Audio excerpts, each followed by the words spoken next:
Assalamualaikum warahmatullahi wabarakatuh. Di pertemuan kelima mata kuliah etika profesi, kita akan membahas tentang budaya kerja. Budaya kerja sendiri ini salah satu hal yang penting di mata kuliah ini karena dalam budaya kerja memegang peranan penting di mana karyawan memegang etika setiap profesinya.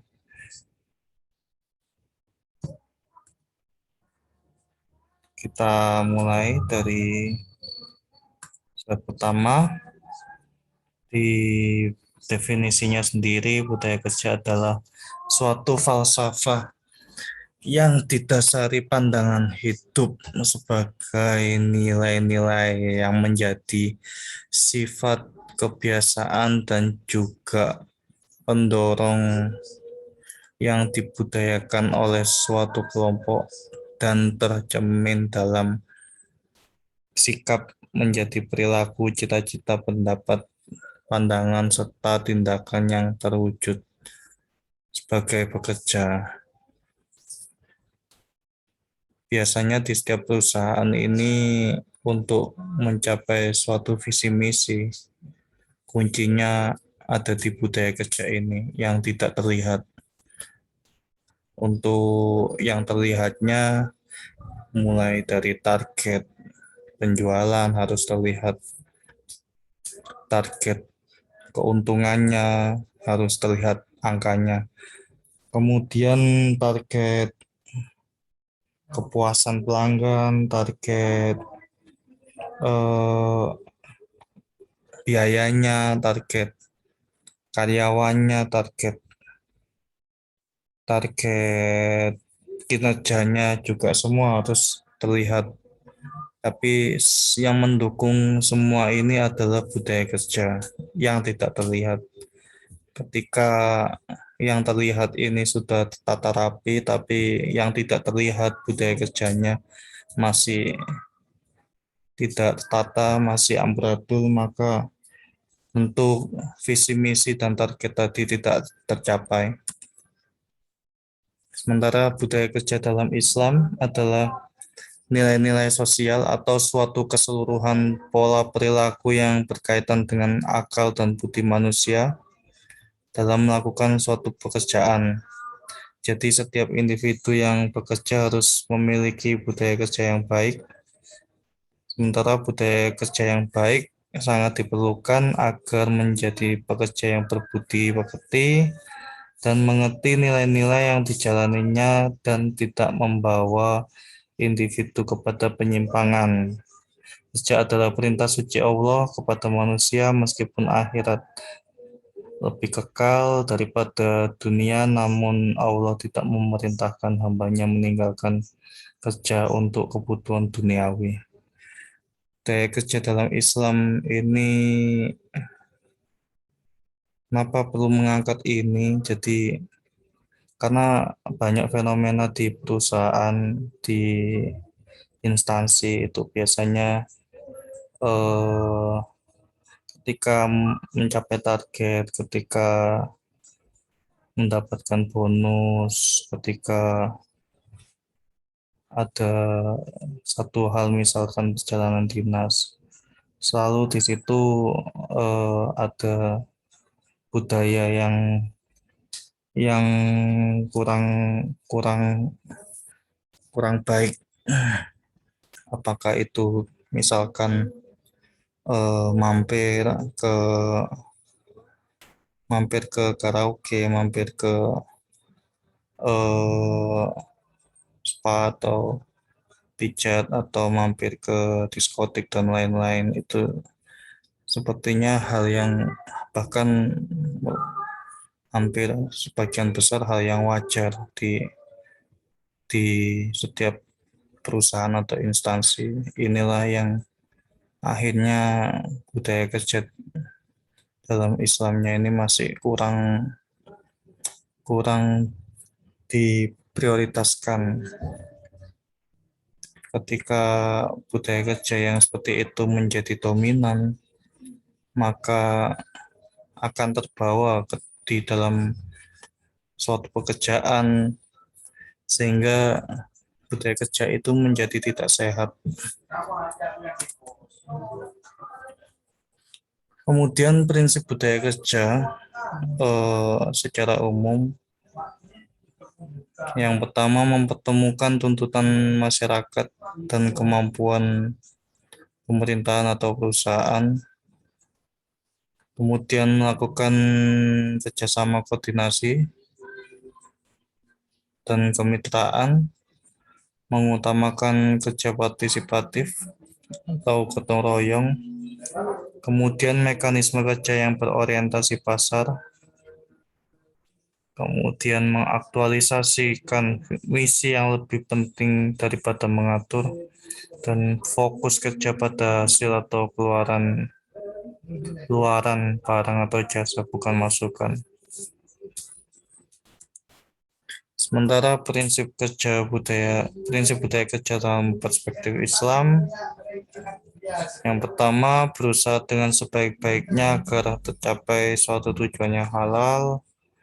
Yang kedua, umat Islam dituntut untuk minta tolong pada Allah dan mengakui keterbatasan dirinya. Yang ketiga, umat Islam dituntut untuk giat dalam bekerja. Disinilah yang sering kadang tidak dilakukan oleh pimpinan, entah direktur atau manajernya. Mereka hanya menilai untuk budaya kerja lebih ke tanggung jawab, integritas, kerjasama, kemudian eh, apalagi ya, melayani dan lain-lain. Tapi lupa bahwa budaya kerja dari perspektif Islamnya ini juga perlu diperkuat bahwa kerja itu merupakan ibadah, kerja itu untuk mencari pahala juga, kemudian tujuan untuk bisa menafkahi orang tua di rumah mungkin, atau ya anak istri di rumah, kemudian ketika kerja juga harus diimbangi dengan ibadah sholat dan puasa sunnah. Dari situlah maka kerja keras kita untuk mencapai target visi misi tadi juga akan dibantu dengan pertolongan Allah tadi, sehingga pekerjaan dan usaha menjadi lebih barokah. Kemudian unsur-unsur budaya kerja secara umum, yang pertama anggapan dasar tentang kerja, kemudian sikap terhadap pekerjaan, perilaku ketika bekerja, kemudian lingkungan kerja dan alat kerja, dan etos kerjanya. Ini masing-masing unsur-unsurnya tentunya di setiap tempat, di setiap perusahaan atau instansi berbeda-beda ketika implementasinya. Misalkan paling mudah budaya kerja di perusahaan Cina, kemudian perusahaan Eropa, perusahaan Jepang, tentu nanti berbeda-beda. Perusahaan Jepang lebih ke disiplinnya, kemudian manusia seperti robot kayak gitu, betul-betul strike dengan waktu. Sementara perusahaan Eropa lebih ke keluarannya, ke outputnya, lebih fleksibel. Kemudian sementara perusahaan Cina ya lebih lebih kerja keras, kemudian lebih lebih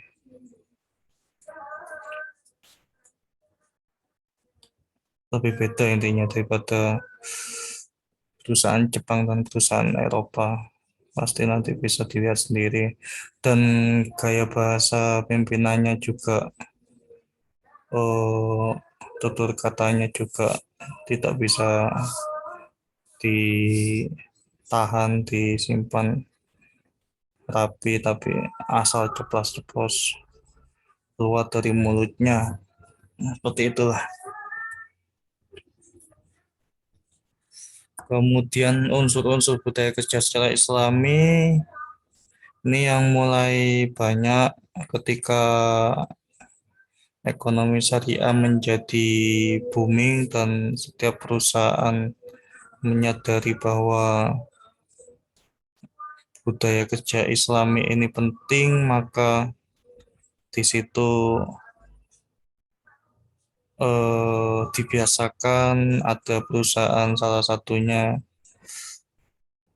harus setiap pagi harus membaca surat surat tertentu jamaah, kemudian sholat duhur, sholat asar juga harus jamaah, kemudian mewajibkan karyawannya juga harus hafal beberapa juz saat rekrutmen karyawan.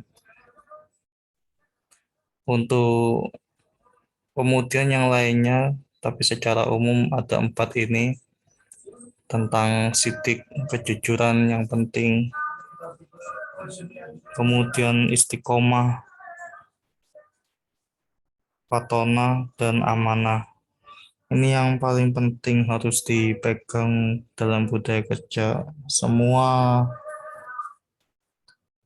instansi atau perusahaan, empat hal ini yang menjadi penentu usaha budaya kerja menjadi lebih lebih nyaman, lebih sukses dan tercapai targetnya. Kemudian ada pengukuran budaya kerja. Ini menggunakan kultur toxic index. Jadi kultur toxic index. Toxic itu kan seperti racun ya, energi yang terbuang. Jadi mengukur banyaknya energi yang terbuang akibat pekerjaan yang tidak produktif yang disebabkan oleh konflik dan lain sebagainya. Di sini ada beberapa tahapan. Yang pertama dari faktor penghambatnya, apa mengidentifikasi nilai-nilai yang menyebabkan tingginya kultur toksik.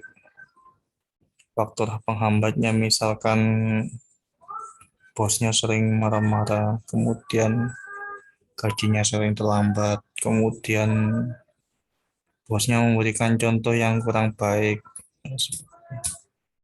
suka menyalahkan. Biasanya sih faktor leader itu lebih utama di sini. Kemudian pemetaan nilai dipetakan tadi, misalkan ada faktor penghambatnya ada 5, kemudian dipetakan mana yang paling tertinggi, mana yang terendah. Kemudian misalkan yang tertinggi tadi dari atasannya, maka bagaimana nanti penanganannya, fokus area pengembangannya. Apakah atasannya kita training atau kita ganti atau bagaimana? Kemudian harapan karyawan yang seperti apa terkait budaya kerja? Mungkin ada yang kurang pas, ada yang perlu diganti sehingga untuk mencapai target tadi, mencapai visi misi. Kemudian diimplementasikan nilainya yang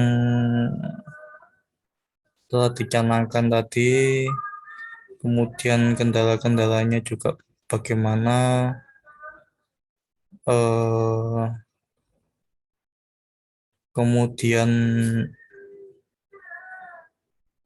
di setiap kegiatan pekerjaan perusahaan harus mengandung unsur-unsur budaya kerja itu tidak harus hanya sekedar outbound baru membahas tentang budaya kerja, tapi di setiap meeting, setiap kerja, setiap briefing, semuanya harus mengandung unsur-unsur budaya kerja ini.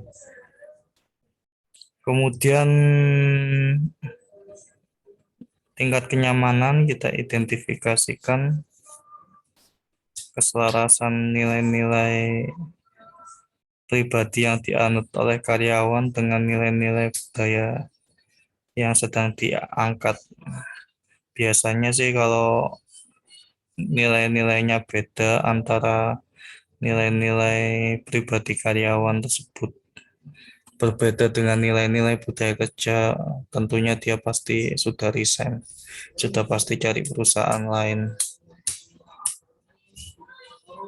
Kemudian misalkan saja paling mudah setiap pagi baca Al-Quran, baca surat-surat tertentu, setiap siang harus sholat jamaah lah di sini. Untuk karyawan yang tidak cocok, tidak selaras, maka otomatis nanti akan terseleksi sendiri. Kemudian sementara juga perusahaan yang eh, biasanya menjunjung tinggi nilai-nilai eh, nilai-nilai yang kurang islami, misalkan setiap weekend mengajak karyawannya untuk minum minuman alkohol, ke karaoke dan lain-lain. Sementara nilai-nilai pribadi karyawannya tidak seperti itu, maka otomatis nanti juga pasti resign. Setelah itu, ketika itu sudah selaras, maka kemudian diidentifikasi kualitas pekerjaannya. Biasanya sih pasti sudah maksimal kualitas kerjanya, dia sudah all out di situ. Bahkan kita bisa menilai kualitas pekerjaannya diukur dari tingkat kesalahannya. Ketika dalam 1 bulan tidak ada satupun melakukan kesalahan, artinya karyawan tersebut sudah bekerja secara kualitas. Kemudian selanjutnya kuantitas kerja, melakukan identifikasi kuantitas pekerjaan yang telah dikerjakan. Ini biasanya ketika tadi sudah selaras nilai-nilai budaya kerja dengan nilai-nilai pribadi dan budaya kerjanya tadi sudah betul-betul masuk di masing-masing pribadi karyawannya, tentunya dia akan nyaman dan akan loyal, akan bekerja semaksimal mungkin. Kuantitas pekerjaan, misalkan hari ini target 10 pekerjaan selesai, dia bisa mencapai 10 bahkan lebih. Ini bisa dievaluasi setiap bulan dari laporan harian daily reportnya karyawan. Kemudian yang terakhir dilihat dari tingkat kreativitas dan pengetahuan tentang pekerjaan.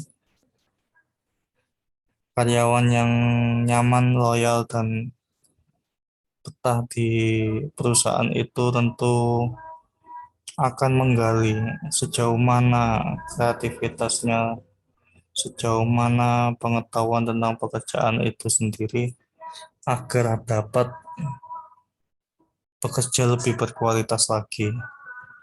Sementara karyawan yang kurang sesuai dengan budaya kerjanya, yang karyawan yang tidak selaras, maka ya sebatas pengetahuan tentang pekerjaan yang dia tahu dan dia tidak melakukan melakukan upgrade upgrade pengetahuan pengerjaannya secara inisiatif.